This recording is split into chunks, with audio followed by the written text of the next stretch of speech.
도산 안창호 선생님은 다음과 같은 말을 했습니다. 나는 밥을 먹어도 대한의 독립을 위해, 잠을 자도 대한의 독립을 위해서 해왔다. 이것이 내 목숨이 없어질 때까지 변함이 없을 것이다. 항상 대한의 독립을 위해서 힘을 쓰고 있다는 거죠. 사는 목적이 그거다, 이 말씀인데, 또 우리 김구 선생님도 이렇게 말했어요. 감옥에서 유리창을 닦을 때마다 우리나라 정부가 서거든 내가 그 집 마당을 쓸고 유리창을 닦게 해달라고 기도했어. 감옥에 있을 때에도 대한민국 정부가 쓴다면 내가 그 건물에 유리창을 닦는 사람이 되겠다, 이런 제 마음을 가졌습니다. 이들의 간절한 염원은 나라가 독립되는 거죠. 그 당시는 일본인이 통치했습니다. 일본인이 통치했기 때문에 일본의 나라였죠. 일본인의 통치가 끝나고 이제 한국인의 통치가 되는 그런 세계를 염원했던 거죠. 한국인이 통치하면 한국의 나라가 되죠. 일본인이 통치하면 일본의 나라가 되고, 그래서 한국인의 통치가 시작되고 일본인의 통치가 끝나는 그날 한국의 나라가 임하는 그날을 그들은 간절히 열망했던 것입니다. 그러면 그리스도인들은 무엇을 원해야 될까요? 그리스도인은 어떤 나라가 임하기를 바라야 되겠습니까? 하나님의 나라가 임하기를 바라야 되는 거죠. 하나님의 나라라는 것은 하나님이 통치하는 곳, 하나님이 통치하신 나라, 그 나라가 임하기를 간절히 사모해야 됩니다. 자아의 통치가 끝나고 마귀의 통치가 끝나고 하나님이 통치하는 하나님 나라가 우리에게 임하는 것, 이것이 우리가 기도해야 될 제목입니다. 그런데 하나님 나라가 임하게 해 주시옵소서, 이 기도 예수님이 하라 그랬는데 여러분 이 기도 하십니까? 이 기도를 우리가 해야 돼요. 하라고 했으니까. 이 나라는 하나님 나라가 임하게 해달라, 이 나라가 무슨 말씀이냐면, 첫째는 예수님이 속히 재림하셔서 완전한 하나님 나라를 건설해 주십시오, 그런 기도가 되겠습니다. 예수님께서 재림하시면 완벽한 하나님 나라가 건설됩니다. 그것을 이제 우리가 기도해야 되는 거죠. 빨리 하나님 재림해 주십시오, 예수님 재림해 주십시오, 이런 기도가 우리에게 필요하다는 것입니다. 그렇게 하면 그 기도를 들으시고 주님께서 재림하셔서 완벽한, 앞으로 종말에 있을 완벽한 하나님 나라가 건설된다는 거죠. 다니엘서에 보면 거대한 신상이 나옵니다. 다니엘서 2장에 보면 거대한 신상이 나오는데 그것은 세계 대제국들을 말하는 신상입니다. 상징하는. 그런데 갑자기 끝에 큰 이 신상이 있는데 땅에서 돌멩이 하나가 떴습니다. 떠가지고 그 신상을 충돌하니까 그 신상이 파괴됐어요. 파괴돼가지고 죄도 없이 그냥 사라져버렸어요. 그러고 나서 그 돌멩이가 온 천지에 충만했습니다. 그게 앞으로 있게 될 그런 일을 예언한 것인데, 세계 대제국이, 이 돌멩이가 누굽니까? 돌멩이가 예수 그리스도를 뜻하는데, 예수 그리스도가 재림하고 오실 때 이 세계 대제국은 다 끝장나고 흔적도 없이 사라집니다. 그리고 그 돌멩이같이 초라해 보이는 예수 그리스도께서 온 세상에 충만한 그날이 오게 될 것이다. 그날이 속히 오도록 우리가 기도해야 된다는 것입니다. 그건 앞으로 미래에 있을 하나님 나라를 위해서 우리가 기도하라는 거죠.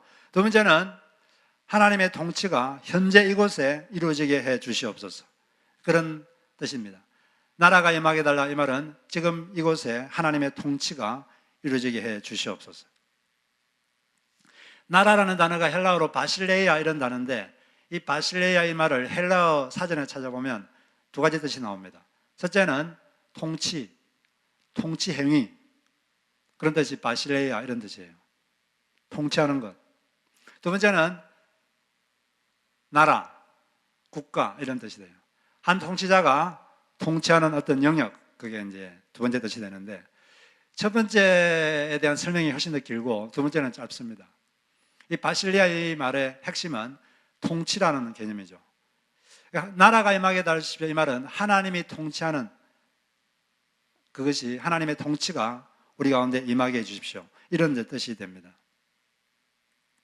하나님의 통치가, 하나님의 지배가 이루어지게 해주십시오. 이것은 두 가지로 우리가 생각해 볼 수 있는데, 첫째는 하나님 자아의 통치를 끝낼 테이오니 하나님이 우리를 지배해 주시옵소서, 그런 뜻이 됩니다.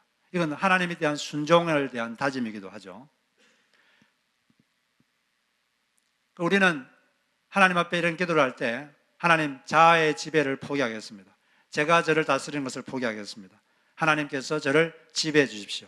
이런 이제 기도가 되는 것입니다. 왜냐하면 나라라는 뜻이 통치 이런 개념이기 때문에 하나님이 통치하는 그런 하나님 나라가 지금 현재 이곳에 임하게 해 주시옵소서. 인간의 가장 큰 죄는 자신이 주인이 되려고 하는 죄, 이게 가장 큰 죄입니다. 하나님이 주인이신데 하나님을 주인으로 모시지 않고 자기가 자기의 주인이 되려고 하는 거, 이게 가장 큰 죄인데, 자기가 주인이 되려고 하니까 사람들이 화가 나는 거죠. 자기가 원하는 대로 안 되니까 화가 나고, 또 자기 환경이 자기가 원하는 대로 안 되니까 답답해지고, 주변 사람들이 자기가 원하는 대로 움직여주지 않으니까 화가 나고, 왜냐하면 그 자기가 자기를 다스리려고 해서 그런 겁니다. 자기가 자기 삶의 주인이 되려고 하니까 그런 화도 나고 답답함도 생기는 거죠. 그래서 나라가 임하게 해주십시오, 이 말은 하나님, 제가 자아가 저를 지배하는 이것을 포기할 테니 하나님이 저를 지배해 주십시오, 이런 간절한 요청이 되는 것입니다. 그리고 우리는 하나님, 저를 지배해 주십시오, 이런 기도도 해야 되고, 하나님, 우리 교회를 당신이 지배해 주십시오, 또는 하나님, 우리 가정을 당신이 지배해 주십시오, 우리 직장을 당신이 통치해 주십시오, 이런 기도를 매일매일 해야 됩니다. 예수님이 중요한 기도니까 하라는 거죠. 매일 이런 기도를 하시기를 바랍니다. 로마서 8장 13절에 보면 너희가 육신대로 살면 반드시 죽을 것이로되 영으로서 몸의 행실을 죽이면 살 것이다, 이렇게 되어 있습니다. 육신대로 살면, 우리 자아가 우리를 지배해서 육신대로 살면 죽는다. 죽는다 이 말은 몸이 죽는다 이런 뜻보다는 우리의 영혼이 죽게 되죠. 기쁨과 활기를 잃게 되고 하나님과 거리가 멀어지고 그렇게 됩니다. 그러나 영으로서 몸의 행실을 죽이면 살게 된다. 인간의 영이 있는데 영이 하나님과 깊이 교통해서 영역이 강해져서 그 영역으로 우리의 자아를 죽이고 또 우리의 몸의 행실을 죽일 때 우리는 살게 됩니다. 우리의 마음에 기쁨과 생기가 넘치고 하나님과 깊은 교통을 하게 되죠. 원래 인간은 하나님께서 다스리는 존재로 만드셨습니다. 창세기 1장 26절에 보면 하나님이 다 만물을 만드신 다음에 인간을 자기하고 닮게 만들어서 그 모든 것들을 다스리게 하셨어요. 하나님의 대리인이 되셔가지고 대리인이 되어서 모든 것을 다스리게 했습니다. 그 처음에는 인간은 하나님과 깊은 교통을 통해서 강한 영으로 영역을 가지고 자기의 자아와 몸을 다스렸고 또 환경도 다스리고 다 다스렸어요. 그런데 하나님과 단절된 이후로 영이 약해지고 인간의 육과 자아가 강해져서 그러니까 이제 자기가 자기를 컨트롤 못하죠. 그래서 잠언 16장 32절에 보면 자기 마음을 다스리는 자는 성을 빼앗는 자보다 낫다. 그만큼 마음을 다스리기가 힘들다는 거죠. 자기도 못 다스리고 주변도 못 다스리고 악한 영에게 또 지배당하고 이렇게 사는 인생이 된 겁니다. 우리는 하나님이 저를 다스려 주시고 하나님이 저를 통치해 주십시오, 이런 기도를 매일매일 하시기를 바랍니다. 이 자아가 지배하는 것과 하나님이 지배하는 것이 어떤 차이가 있느냐, 이걸 이지연이라는 자매님의 삶을 보면 우리가 잘 알 수가 있는데, 이 자매님은 한국에 사는데 어린 시절에 가난과 폭력 그리고 외로움 이런 가운데 살았습니다. 그래서 이 자매의 꿈은 앞으로 성장하면 돈 많은 남자를 만나서 신분 상승을 해야겠다, 이런 간절한 열망이 있었어요. 그래서 나이가 들어서 이제 그런 남자를 만났어요. 연애를 했습니다. 이 남자가 너무나 좋은 남자라서 그녀가 조금만 토라지거나 삐치면 바로 보석상에 가가지고 보석을 사주고 또 옷가게 가서 좋은 옷을 사주고 그렇게 마음을 달래줬어요. 변덕스러운 그녀의 성격을 다 받아주었습니다. 그래서 드디어 연애가 끝나고 결혼을 했어요. 결혼하니까 편히 놀고 먹고 또 마음껏 자기를 가꾸면서 이렇게 막 살았습니다. 그런데 이상하게 마음에 만족이 없었어요. 돈이 있어가지고 마음대로 꾸미고 자기가 하고 싶은 데 하는데도 만족이 없고 욕심은 끝이 없고 그리고 그 답답함은 극심했습니다. 마음이 너무 답답했어요. 하루에도 수십 번씩 바뀌는 감정과 변덕, 우울, 그리고 꽉 막힌 고집불통으로 누구와도 소통이 안 되고, 그러다 보니까 모든 것을 받아주던 그 남편조차도 너무나 그 남편을 괴롭혔습니다. 어느 날 남편과 다투는 중에 남편이 너무 견디기 힘들어서 남편이 맥주병으로 자기 머리를 쳐가지고 막 피가 흘렀어요. 그걸 보고 있으면서 내가 죽어야겠다. 그래서 욕실로 뛰어들어가가지고 표백제를 막 삼켰어요. 근데 살았습니다. 그 일 이후로 이 결혼 생활도 끝이 났어요. 결혼이 끝이 나니까 이제 될 대로 되라. 나는 이제 모르겠다. 이런 심정이 돼가지고 이제 막장 인생을 삽니다. 이제 막 알코올 중독, 폭력, 우울증, 자살 시도 이런 게 자꾸 반복됐어요. 그러고 있는데 큰언니가 그때 교회를 다니고 있었는데 그 언니를 따라 교회를 갔어요. 교회를 가니까 교회에서 하는 말이 우리에게는 주인이 따로 있습니다. 부활하셔서 지금도 살아계신 예수 그리스도가 우리의 주인입니다. 그런 말 하는 거예요. 그러면 깨달았어요. 자기 삶이 왜 이렇게 힘들었는가 깨달았는데 그것은 주인이 따로 있는데 자기가 자기 인생의 주인이 되려고 했기 때문에 이렇게 인생이 힘들었구나. 이제 내가 살아계셔서 부활하셔서 살아계신 이분을 내 삶의 주인으로 모셔야겠다. 그렇게 결심했습니다. 지금까지 자기 삶이 이렇게 힘들고 이렇게 고통스러웠던 게 자기가 자기 삶의 주인이 돼서 자기가 원하는 대로 자기 뜻대로 자기가 하고 싶은 대로 살려고 했던 게 원인이다. 이걸 기억하고 그 예수님을 자기 삶의 주인으로 모셨어요. 그리고 당신이 제 삶을 지배해 주십시오. 이렇게 간절히 간구했습니다. 마음의 주인이 바뀌니까 그때부터 삶의 고통이 끝났습니다. 이제는 남편도 없고 돈도 없고 부모 자식도 없고 아무것도 없는데 예수님 때문에 다 가진 자가 되어서 행복하다 이런 고백을 합니다. 눈에 보이지 않는 인간의 마음은 오직 예수님이 주인이 되셔서 채울 때만 채워주는 줄로 믿습니다. 그래서 우리는 하나님 제가 저의 자아의 지배를 포기합니다. 하나님이 오셔서 저를 지배해 주십시오. 제 마음을 지배해 주시고 제 삶을 지배해 주십시오. 이런 기도를 여러분 매일 하시기 바랍니다. 그리고 하나님 우리 가정을 지배해 주십시오. 우리 가족들을 지배해 주시고 우리 교회와 우리 직장을 당신이 통치해 주소서. 당신의 나라가 임하게 하여 주시옵소서. 이렇게 매일 기도하시기를 바랍니다. 그 다음 두 번째는 악한 영의 지배를 끝장내시고 하나님이 통치해 주시옵소서. 이런 기도가 되는 것입니다. 이 세상은 악한 자 안에 처해 있어요. 요한일서 5장 19절을 보면 또 아는 것은 우리가 하나님께 속하고 온 세상은 악한 자 안에 처한 것이다. 악한 자 안에 처했다 이 말은 마귀가 컨트롤하고 있다. 마귀의 세력 아래 있다. 그런 뜻이 됩니다. 에베소서 2장 1절에 보면 하나님께 불순종하는 자들에게 공중에 거친 잡은 자가 지금 역사하고 있다.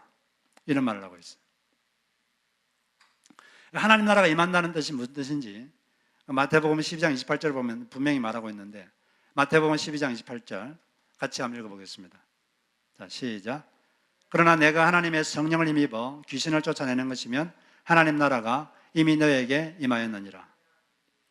그때 하나님께서 말 못하고 그 병든 사람, 귀신 들어서 병든 사람을 쫓아냈는데 그러고 나서 하신 말씀이 내가 성령을 힘입어서 귀신을 쫓아냈다면 이미 너에게 하나님 나라가 임한 것이다.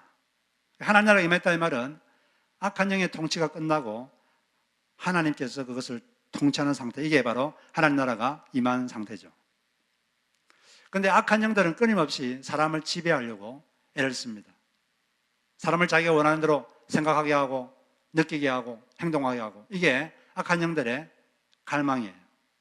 그래서 베드로전서 5장 8절에는 마귀가 우는 사자처럼 두루다니며 삼킬 자를 찾고 있다.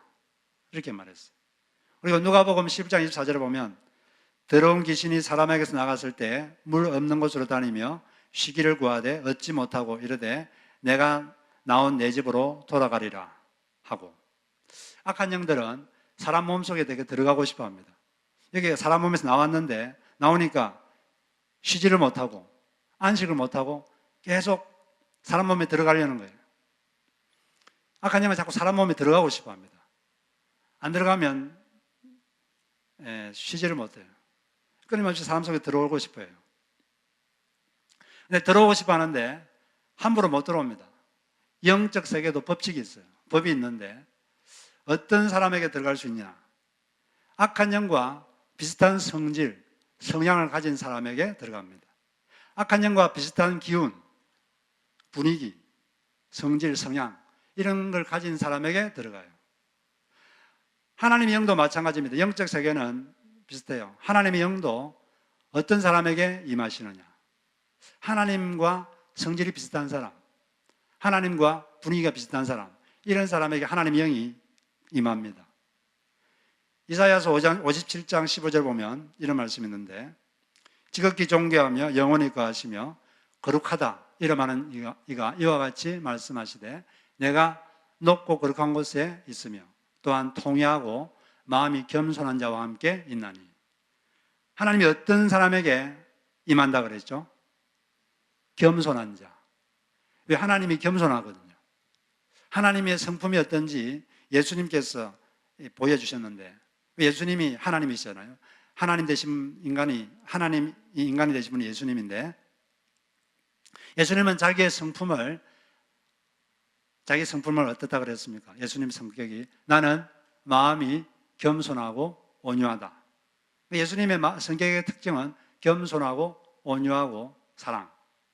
그러니까 하나님의 성품이 겸손이기 때문에 겸손한 마음이 있으면 그곳에 하나님의 영이 임합니다. 내가 그런 사람 속에 내가 임하겠다.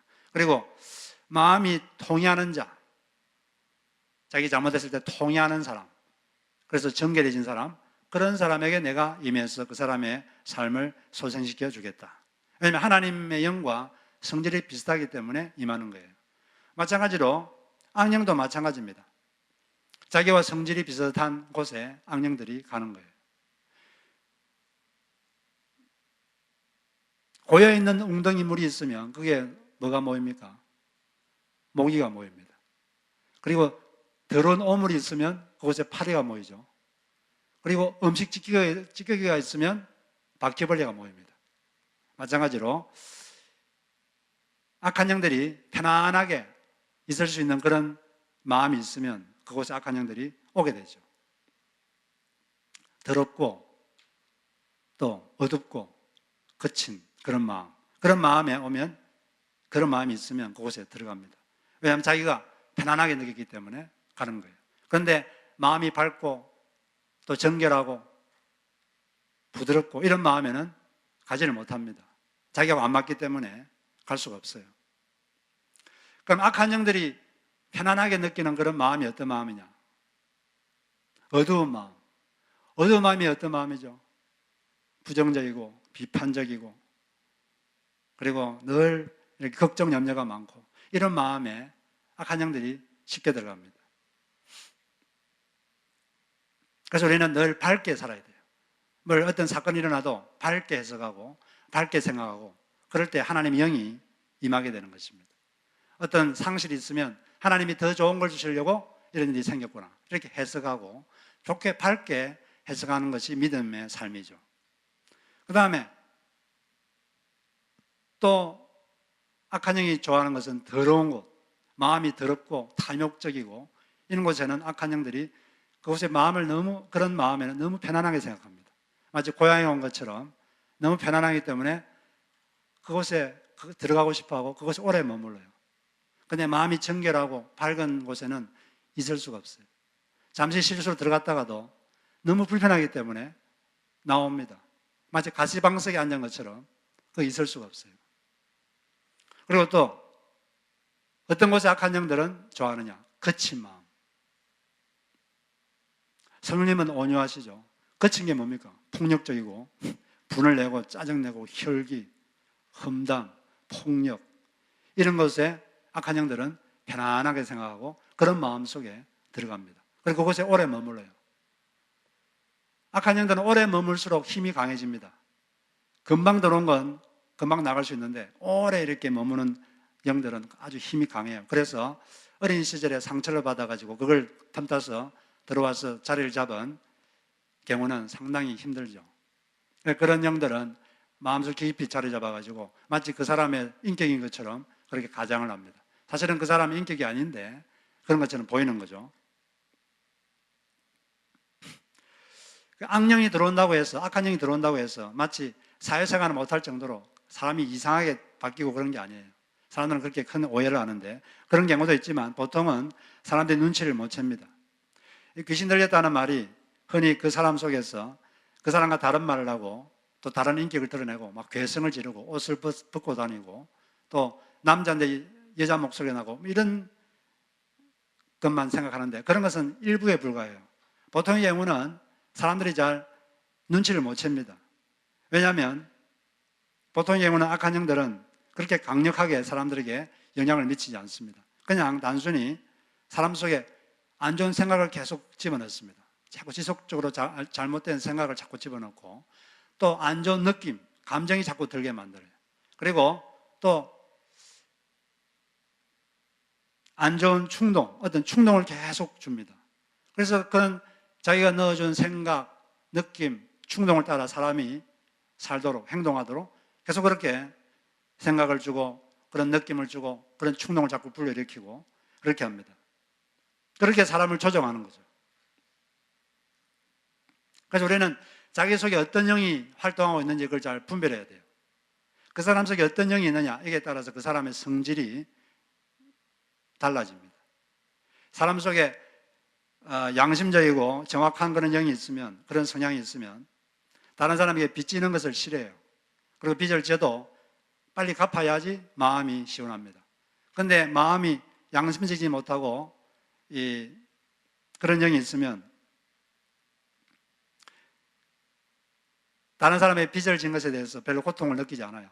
그리고 또 돈을 떼먹게 되면 내가 잘했다, 내가 승리했다 이런 느낌이 들고, 왜냐하면 그 속에 그런 영이 들어있기 때문에 그렇습니다.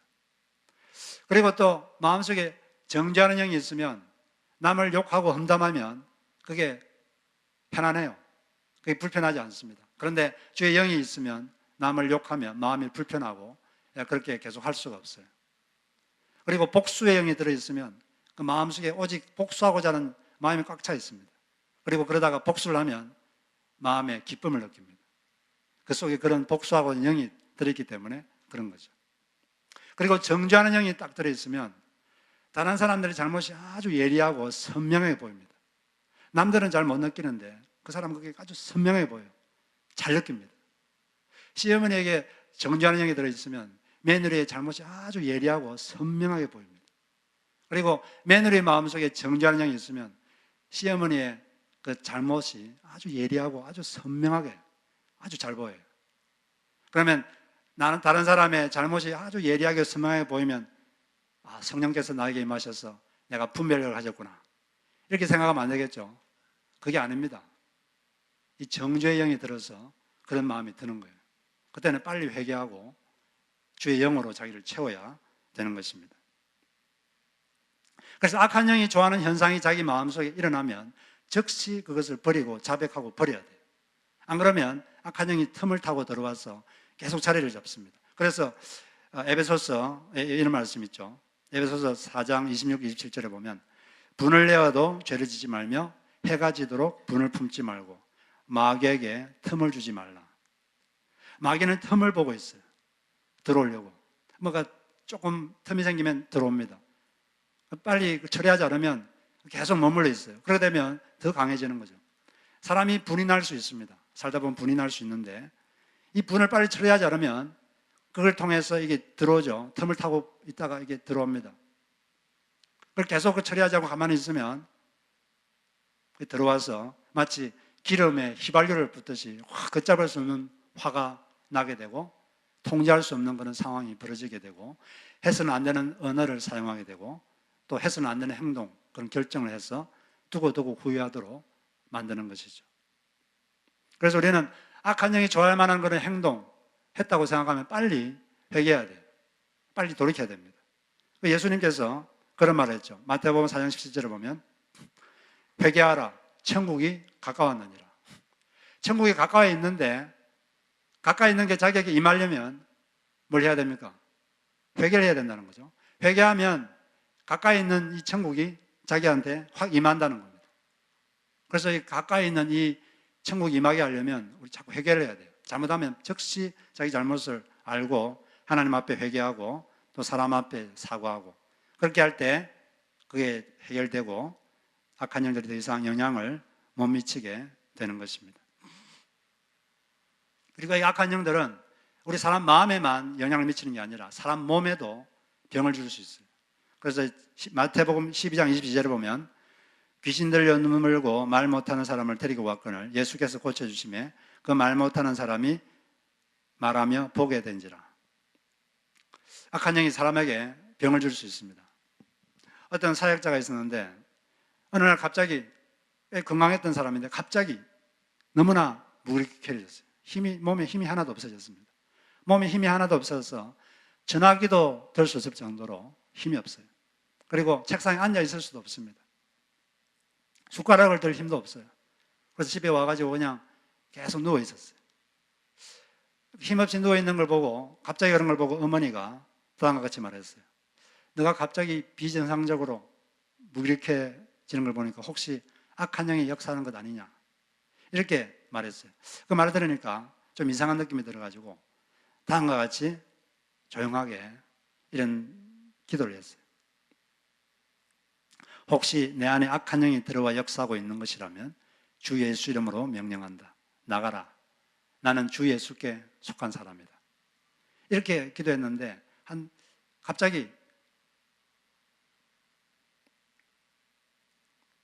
찌르르 하는 소름 같은 게 이렇게 느껴지더니 갑자기 몸에서 힘이 확 생겼습니다. 2, 3초 만에 몸에 그런 무기력이 다 없어지고 갑자기 힘이 생겼어요. 이건 순식간에 일어난 일이죠.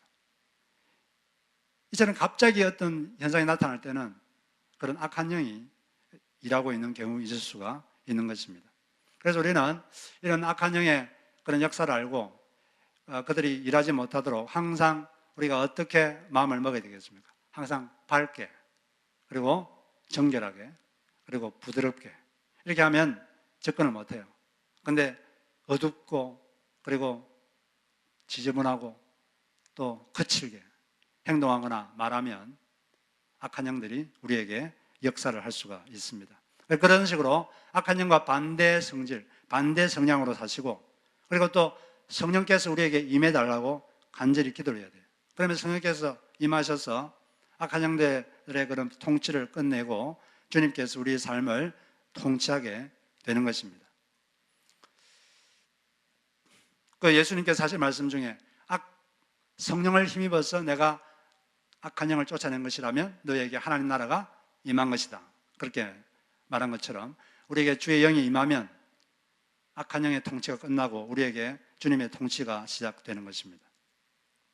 기독교 역사에 보면 1904년하고 1905년도 한 1년 정도에 영국 웨일즈 지방에 아주 대대적인 부흥이 있었습니다. 웨일즈 지방은 남한의 약 10분의 1 정도 되는 조그마한 지역인데 1년 사이에 그 조그마한 지역에 갑자기 회심한 사람 숫자가 8만 5천 명 정도 됐습니다. 그리고 그 1904년도와 5년도에 큰 부흥이 있었을 때 그때 어떤 도시에는 한 곳을 제외하고는 술집이 다 문을 닫았어요. 그리고 책방마다 성경책이 너무 많이 팔려서 성경책이 다 품절됐습니다. 그리고 그 당시에는 탄광이 그때 많았는데 탄광에 가면은 그 광부들이 아주 거칠고 욕이 입이 험하고 그랬는데 그 시대에는 그 인부들이, 일하는 사람들이 일하기 전에 먼저 모여가지고 기도회를 하고 찬송을 부르고 그렇게 일하러 가고 또 모여가지고 같이 찬송을 부르고 기도를 하고 막 그랬습니다. 이렇게 사회 전체가 바뀌었는데 이 웨일즈 부흥을 주도했던 사람이 이반 로버츠라는 사람입니다. 이 사람은 어릴 때부터 기도를 많이 하고 늘 시간 있을 때마다 성경을 보고 그렇게 정결하게 살려고 노력했던 사람인데 이분이 이제 집회를 가게 되면 집회를 할 때마다 이 회중들에게 다음과 같이 외치라고, 늘 그렇게 반복적으로 외치라고 했습니다. 그게 뭐냐면 우리에게 지금 성령이 임하게 하옵소서, 우리에게 성령이 임하게 하옵소서. 그렇게 한 줄마다 돌아가면서 계속 그렇게 외치라고 그랬어요. 성령이 임하게 하옵소서. 그렇게 막 기도하면 주의 영이 임해서 사람들이 회개하고 놀라운 일이 많이 생겼습니다. 그리고 또 이렇게 은혜를 받은 사람들 있으면 그 사람들을 이렇게 모아가지고 이 사람들에게 4가지 기도를 해라 이렇게 말했어요. 첫 번째가 뭐냐면 지금 성령을 부어소서. 두 번째는 지금 성령을 강하게 부어소서. 세 번째는 지금 성령을 더욱 강하게 부어소서. 네 번째는 지금 성령을 훨씬 더 강하게 부어소서. 이렇게 기도하라고 그랬대요. 결국 뭘 기도하라는 거죠? 성령을 부어주십시오. 이 기도를 하라는 거죠.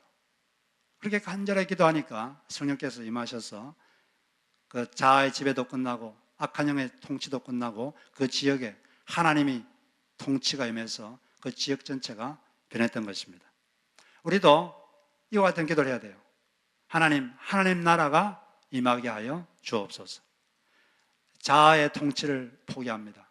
하나님이 통치해 주옵소서. 그래야 하나님 나라가 건설되게 하옵소서. 그리고 하나님이 임하셔서 이곳에 마귀의 통치가 끝나고 하나님의 통치되는 그런 역사가 일어나게 해달라고. 그리고 우리가 매일매일 기도하시길 바랍니다.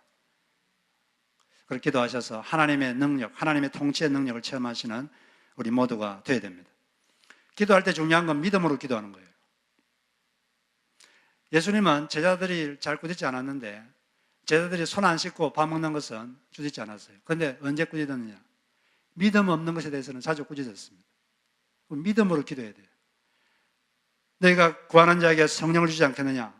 누가복음 11장 13절에 그렇게 말했는데 그 말씀 붙잡고 우리에게 성령을 부어소서. 간절히 기도할 때, 믿음으로 기도할 때, 여러분 목소리로 소리를 내서 기도할 때 하나님께서 그 기도를 들으시고 임하셔서 하나님의 통치를 하실 줄로 믿습니다. 그런 여러분 되시기를 주의 이름으로 축복합니다.